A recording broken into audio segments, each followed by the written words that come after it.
दुनिया एक सराय है। एक राज्य में एक राजा रहता था जो बहुत ज्यादा घमंडी था। उसके घमंड के चलते आसपास के सभी राज्य के राजाओं से भी उसके संबंध अच्छे नहीं थे। उसके घमंड की वजह से सारे राज्य के लोग उसकी बुराई करते रहते थे।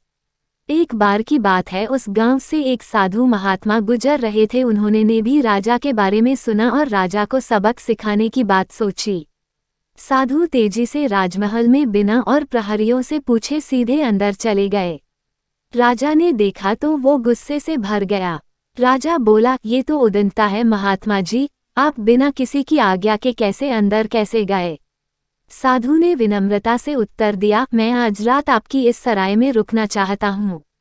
राजा को ये बात बहुत भी बुरी लगी। वो बोला, और महात्मा जी, ये मेरा राजमहल है, कोई सराय नहीं, कहीं और चले जाइए।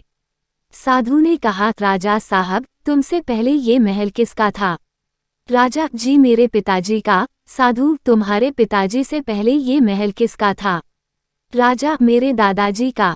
साधु ने मुस्कुराकर कहा, थे राजा जी, जिस तरह अक्सर लोग सराय में कुछ देर रहने के लिए आते हैं, वैसे ही ये तुम्हारा ये जो राजमहल भी है, जो कुछ समय पहले तुम्हारे दादाजी का था, फिर कुछ समय के लिए तुम्हारे पिताजी का था, अब कुछ समय के लिए तुम्हारा है, कल किसी और का हो जाएगा।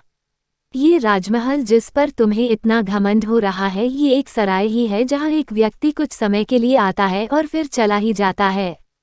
साधु की इन बातों से राजा इतना प्रभावित हुआ कि सारा राजपाट और मान सम्मान छोड़कर साधु के चरणों में गिर गया और महात्मा जी से क्षमा मांगी और फिर उसने कभी घमंड ना करने की शपथ ली।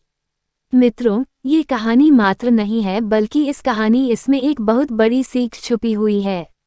ये दुनिया एक सराय के समान है, पर लोग रोज आते हैं और कुछ लोग रोज जाते हैं।